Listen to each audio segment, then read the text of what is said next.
नाज़रीन, रियासत के उमूर चलाने के लिए जो उसूल वज़ा किए जाते हैं, ज़ाब्ते बनाए जाते हैं, कायदे और कानून लिखे जाते हैं, वो रियासत का आइन होता है। हमारा भी एक आइन है जिसमें हुकूमत चलाने के रहनुमा उसूल लिख दिए गए हैं। उस आइन में लिख दिया गया है कि कोई भी असेंबली अपनी मुद्दत पूरी करके खुद ब खुद तहलील हो या किसी भी वजह से कोई असेंबली तोड़ी जाए, चाहे वो असेंबली किसी सूबे की हो या विफाक की हो, वहां 90 दिन के अंदर अंदर इलेक्शन होगा। आइन अगर कहता है कि 90 दिन में इलेक्शन होगा तो यही कानून है, यही रिवायत है और यही असूल है। इलेक्शन कमीशन ने इंतखाबात मुलतवी करने का जो भी जवाब दिया वो एक तरफ, लेकिन आइन में ये कहां लिखा है कि खजाने में पैसे होंगे तभी इलेक्शन होंगे? आइन में ये कहां लिखा है कि मुल्क में मुकम्मल अमन और अमान होगा तभी इलेक्शन होंगे? आइन में ये कहां लिखा है कि फौज की सिक्योरिटी मिलेगी तभी इलेक्शन होंगे? अगर ये सब कुछ नहीं लिखा तो फिर अब 2 सूबों में इलेक्शन ना करवाने का क्या जवाब बनता है?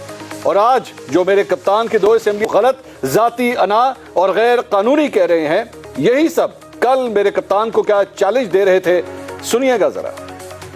इलेक्शन की डेट आपको चाहिए तो तोड़ें पंजाब असेंबली, तोड़ें केपी की असेंबली और चले जाएं इलेक्शन में। अगर पूरा पंजाब रिजाइन दे दे, पंजाब की असेंबलियां तहलील कर दी जाएं और केपी की असेंबलियां तहलील कर दी जाएं तो खुद ब खुद हम इलेक्शन की तरफ चले जाएंगे। मैंने गारंटी देता हूं, इनको इंश्योर करता हूं, केपी के और पंजाब असेंबली तोड़ दें। मैं इन्हें कहता हूं कि देयर विल बी नो जिमनी इलेक्शन। ऐसी सूरत में जनरल इलेक्शन होगा। अगर आप इलेक्शन चाहते हैं तो फिर धरने की क्या जरूरत है? तोड़ें केपी की हुकूमत, तोड़ें पंजाब की असेंबली। जी नाज़रीन, और फिर जब मेरे कप्तान ने ये चैलेंज कबूल कर लिया और असेंबलियां तोड़ दी तो उन्होंने अपने मौक़िफ़ से एक बड़ा सा यू टर्न ले लिया। इस तरह का इलेक्शन जो है ये इस मुल्क में अफरा तफरी लाएगा, इस मुल्क में जो है वो अनारकी लाएगा, इस मुल्क में अदम इस्तेहकाम लाएगा। तो नाज़रीन, अब सारी हुकूमत इलेक्शन मुलतवी करने के फैसले के साथ खड़ी हो गई है। तो पीटीआई ने इस फैसले को सुप्रीम कोर्ट में चैलेंज करने का ऐलान किया है। इलेक्शन कमीशन की तरफ से इंतखाबात मुलतवी किए जाने पर मेरे 15 सवाल हैं। सवाल नंबर 1, क्या इलेक्शन एक्ट 2017 की रूह से इलेक्शन कमीशन इंतखाबात को मुलतवी कर सकता है? सवाल नंबर 2, क्या सुप्रीम कोर्ट के फैसले के बाद इलेक्शन कमीशन का इंतखाबात मुलतवी करना कानूनी फैसला है? सवाल नंबर 3, अगर इलेक्शन मुलतवी हो जाए तो निगरान हुकूमत की आईनी हैसियत क्या रह जाएगी? सवाल नंबर 4, वजारत खजाना ने गैर मामूली मुआशी और इक्तिसादी बहरान के सबब फंड जारी करने से माजूरी जाहिर की है। इलेक्शन कमीशन ने पंजाब और खैबर पख्तूनख्वा में इलेक्शन के लिए 20 अरब रुपए की दरख्वास्त की थी। अगर यूथ प्रोग्राम के लिए 150 अरब खर्च किए जा सकते हैं तो 2 सूबों के इंतखाबात के लिए 20 अरब रुपए कौन सी बड़ी रकम है?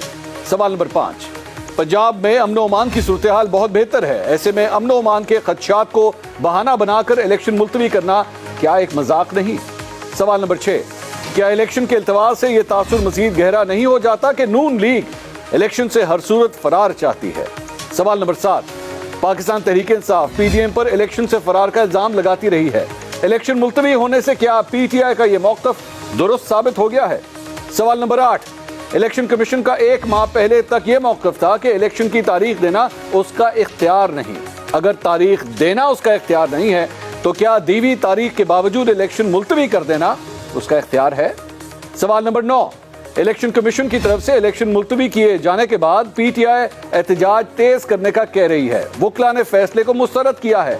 मुल्क में पहले ही अफरा तफरी की सूरत हाल है तो इस फैसले से सियासी अफरा तफरी बढ़ेगी या कम होगी? सवाल नंबर 10, क्या सुप्रीम कोर्ट इलेक्शन कमीशन के इंतखाबात मुलतवी करने के फैसले को कलअदम करार देगी? सवाल number 11, Tehreek Insaf election commission के फैसले के खिलाफ किस शिद्दत से नई तहरीक चलाएगी? सवाल नंबर 12, इलेक्शन मुलतवी करने से मेरे कप्तान की मकबूलियत कम होगी या इसमें मजीद इजाफा होगा? सवाल नंबर 13, इलेक्शन कमीशन ने इलेक्शन की नई तारीख 8 अक्टूबर की दी है, लेकिन इसकी क्या गारंटी है कि इस तारीख पर भी इलेक्शन हो पाएंगे या नहीं?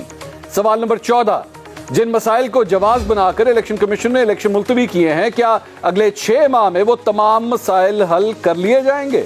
सवाल नंबर 15, अगर 8 अक्टूबर तक भी अमन और अमान की सूरत हाल ऐसी ही रही और मुआशी हालात भी ऐसे ही रहे तो क्या इस साल इलेक्शन होंगे भी या नहीं?